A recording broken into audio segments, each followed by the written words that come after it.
Hey everybody, and welcome to another video in my Writing in the Dark series, where I talk about writing and publishing in terms of the horror genre.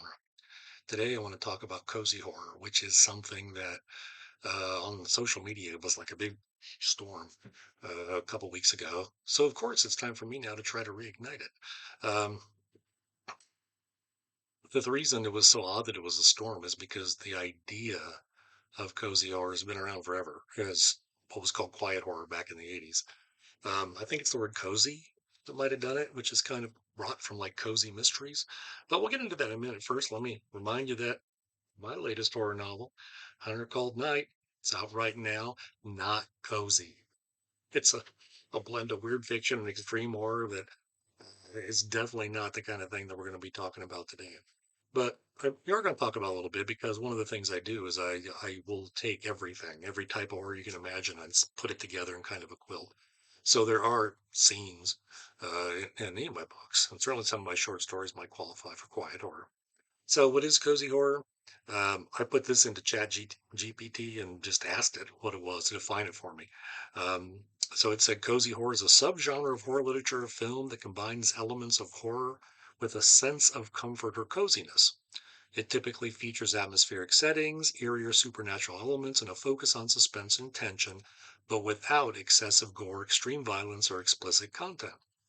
The aim of cozy horror is to create a sense of unease or mild fright, while also providing a cozy, comforting atmosphere that appeals to the reader or viewer. Um, one of the things you could say it's like it's a book that's all vibes in a lot of ways. Um, I read it, I forget who it was, but I saw a writer describing one of her books, or read it in her introduction to her book. I think it was Sam West, maybe. Maybe not. But at any rate, the introduction called the book an ambient novel, where it was supposed to be like ambient music, where it creates like, an overall soundscape that you're in. And cozy horror does that too. I think it's a really good way to think of it, is it's creating a mood and it's creating a feeling. And I think one of the reasons why some people get really like upset about it is the same reason why some people get upset about romance as a genre, because it is about mood, it is about feeling. And so you kind of have this like the rational versus the emotional. You get sometimes where you might have academic people say, "Oh, we love mysteries. That's a good genre of fiction because intellectual, solving a problem, solving a puzzle." But they get really down on romance because it's all feeling, it's all thought, which, not that academics can't do both, but the stereotype proves more often than not true. It's just that academics do tend to be more intellectually focused. So I think some people just, it's the cozy thing, it's the focus on the emotion that, not of horror, but of pleasantness. It's not like the story's pleasant necessarily, but the feeling the reader gets from it is pleasant. So is cozy horror real horror? Sure. Horror is a spectrum. You have like a very super mild board book for little teeny kids about, a happy little ghost that kind of introduced them just to the idea, of those kind of images that you bring out for Halloween for fun for them. Uh, doesn't provoke horror, but it's certainly in the spectrum because, at least in the spectrum of fantasy because it's got ghosts. So yeah, horror is a spectrum. And the other thing about it is that these labels are just labels. There is nothing that they fit 100% because nothing's exactly the same. One author will do what they think is a cozy book. Somebody else might do one that's a cozy book, and they're not exactly the same. And that is perfectly fine.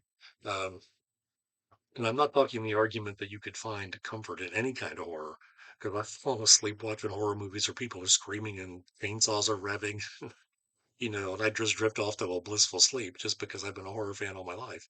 Um, or something's seriously wrong with me. Take your pick. But we're talking about that mood, that feeling that readers get from it. So, like I said, it's the word cozy that sets off some people.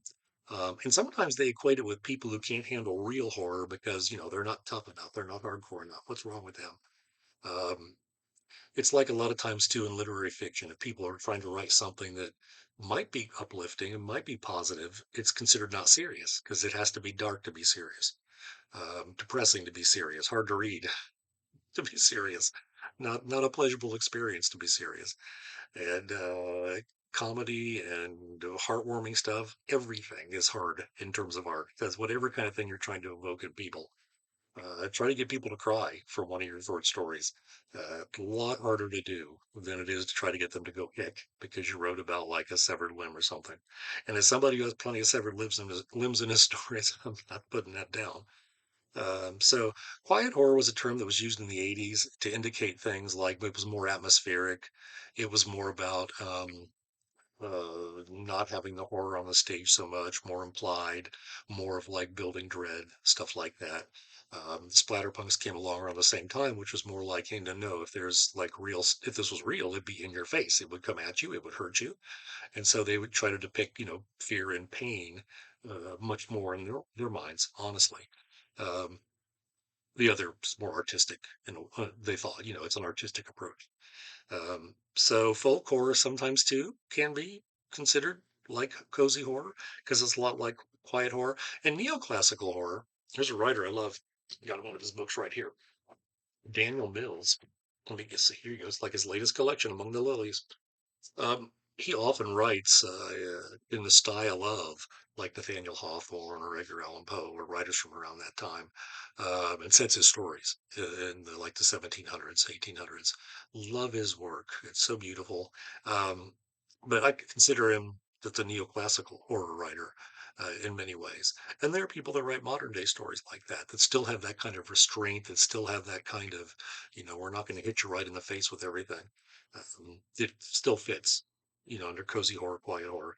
Lovecraftian horror for some people, because if you think about it, even though the implications are, reality is not what we think, we are minuscule and meaningless in the face of all these gigantic forces, um, which, fits human life when you think about it, just in general, and even in scientific, rational terms.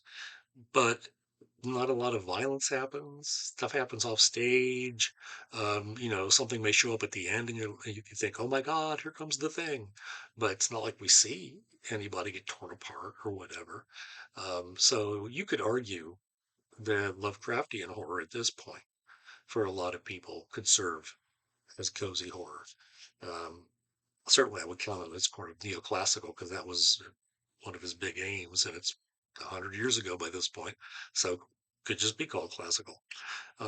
So is this kind of horror, cozy horror, different than elevated horror, literary horror? And I would say sure. Literary horror tends to be, it still may try to disturb you, it still may try to deal with really dark things. It could be very explicit, but it's purposely trying to create more of an artistic experience, maybe trying to experiment with techniques and come up with different techniques or borrowing from literary fiction and literary film. I guess you could say more artistic film or something. It has artistic intentions, where cozy horror probably more often than not has entertainment as its prime goal. And it doesn't mean those things cannot overlap. Like I said, it's a spectrum, and none of these labels are 100%. Um, so, if you don't like cozy horror or you don't like extreme horror, whatever, don't gatekeep. Talk about whatever you don't like if you have a discussion about it online or on a panel or something or with your friends. There's nothing wrong with that, but don't get after them because they don't like it. Uh, Try to listen to what they have to say because you may learn something.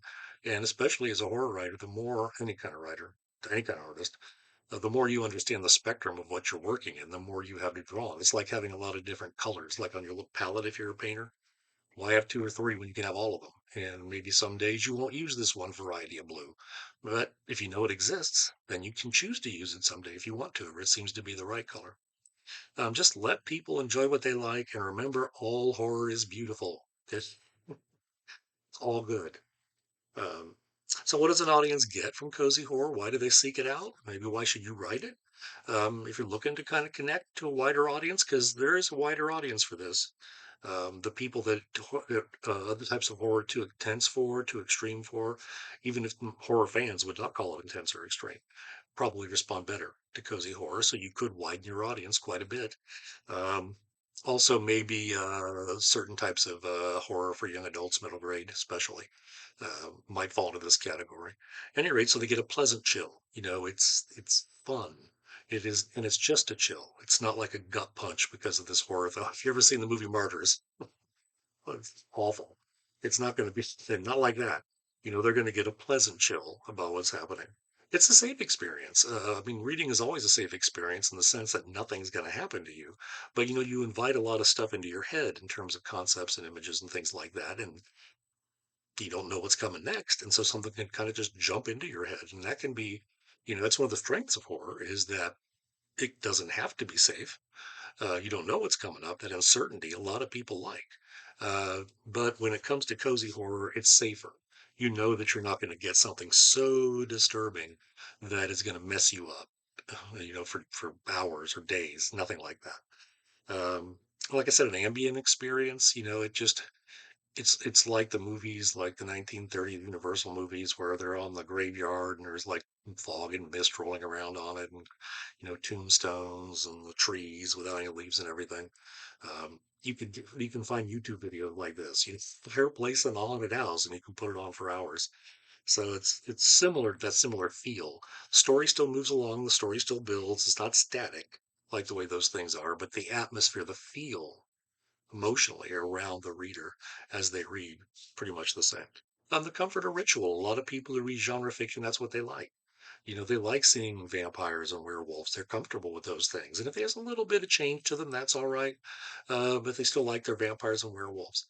One of the things romance readers read for is that. They love the happily ever after ending, or at least happily for now ending. Uh, because of the ritual. They know that at the end they're going to feel pretty good. Hopefully, it's a good book and all that. But I mean, in general, in the genre, they feel like they're going to get delivered that. So, cozy horror people, they know that they're going to get each time the same kind of experience, and that is good if you're thinking in terms of marketability as opposed to thinking in terms of artistry when you're writing horror. People like what you did last time; they're going to come to your next stuff. As an artist, you might get bored using the same kind of techniques, but if you love cozy horror, you'll love it.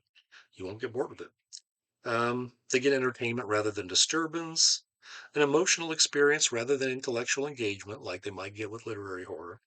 Um, I talked about the motion, romance, intellectual stuff, and mystery. You can have cozy mysteries too, but as long as there's a puzzle.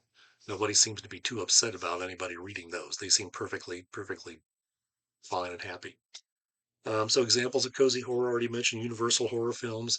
Hammer horror films have blood and death in them, but they have that overall vibe because they're all set like in the 17th, 18th century. So I find that vibe really comforting when I watch them. So modern authors like T. Kingfisher, Susan Hill, who wrote Woman in Black, but this is just another one, Man in the Picture. Charles L. Grant is like the god of quiet horror. Um, Winter People by Jennifer McMahon. Don't know why I said Jessica. Arguably, Ramsey Campbell, I find his stuff, I mean, the way he writes quiet horror, I find it stirs up more stuff inside you.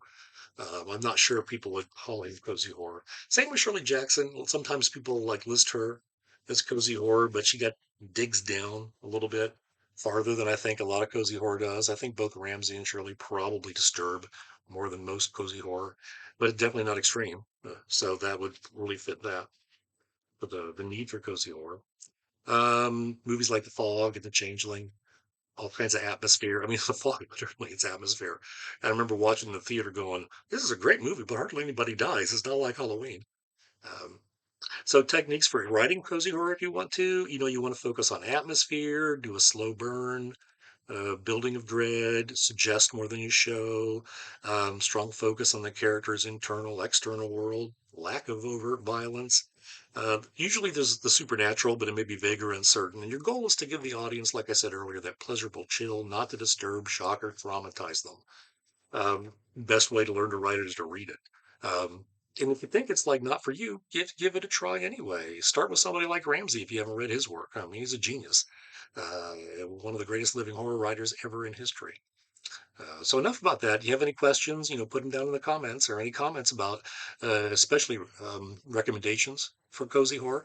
Like and subscribe, please, and come back for the next one. All right. Thank you very much. Bye now.